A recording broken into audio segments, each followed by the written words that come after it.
Praise the lord. Good morning, good afternoon and good evening. आशा करता हूँ परमेश्वर में आप आनंदित होंगे।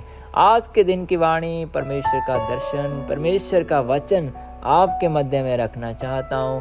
पहला राजा 19वां अध्याय 5वें वाक्य की ओर। वह झाऊ के पेड़ तले लेट कर सो गया और देखो एक दूत ने उसे छू कर कहा, उठ कर खा। आमीन। यहाँ पर परमेश्वर का दास एलिया नबी है, आमीन। और उसके पीछे अहाब और जज़बेल लगे हैं, क्योंकि वो उन दिनों में नबियों को वो खत्म करना चाहते हैं। क्योंकि जब कभी भी एलिया बोला है, जब कभी भी एलिया परमेश्वर की वाणी को लेकर बोला है, तो परमेश्वर ने अपने अद्भुत कार्य को वहां पे प्रकट किया है। लेकिन परिस्थिति इस प्रकार वहां पे हो गया है कि एलिया अपने प्राण को बचाकर दूर भाग रहा है। लेकिन इस बीच में परमेश्वर अपने दूत को भेजता है जहां पर एलिया सो रहा है, आमीन। और वहां पर परमेश्वर का दूत उसे छूकर कहता है, उठकर खा। परमेश्वर की आत्मा इन दिनों आपसे भी कह रहा है, परमेश्वर कह रहा है, उठकर खा। आपको भी अवश्य, अगर परमेश्वर के कार्य के लिए बढ़ना है, परमेश्वर के कार्य के लिए आपको आगे की ओर जाना है, तो अवश्य है कि उठकर परमेश्वर का वचन पढ़ें। परमेश्वर का वचन इस तरह आप लें जिस तरह जीवन जीने के लिए एक व्यक्ति भोजन को ग्रहण करता है। और वहां पे दूसरी बार भी परमेश्वर अपने स्वर्गदूत को भेजते हैं और कहते हैं कि उठकर खा, क्योंकि तुझे बहुत भारी यात्रा करनी है।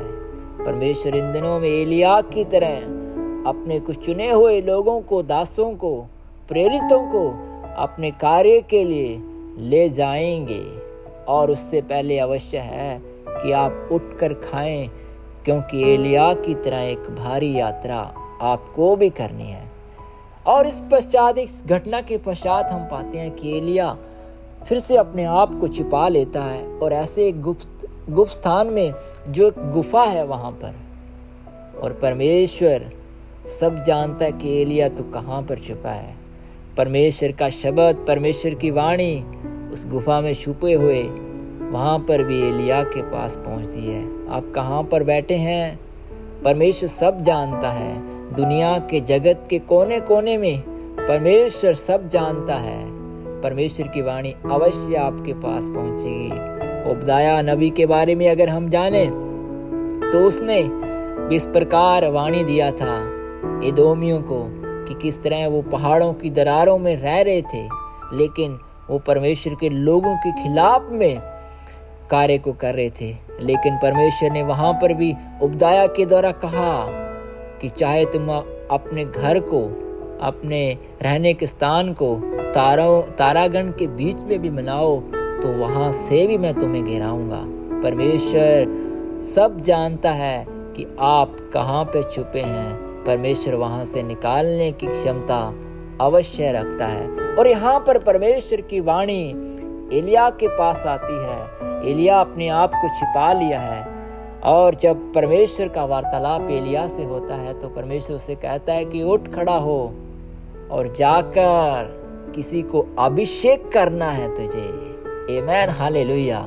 परमेश्वर आपको अभिषेक करने के लिए, ऐसा एक सेवकाई के लिए लेके जाएंगे। अवश्य स्वीकार करें इसे यीशु मसीह के नाम में, हालेलुया। इसलिए हे मेरे प्रियो, मेरे सुनने वाले परमेश्वर के लोगों, आप डरे नहीं, घबराए नहीं, परमेश्वर से छिपकर नहीं बैठे।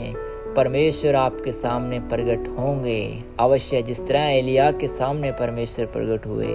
और वहां पर हम पाते हैं कि परमेश्वर एलिया को अपनी वाणी देते हैं। आइए हम प्रार्थना की ओर जाएंगे। ये हमारे स्वर्गीय पिता, मेरे जीवित परमेश्वर, तेरा धन्यवाद करते परमेश्वर।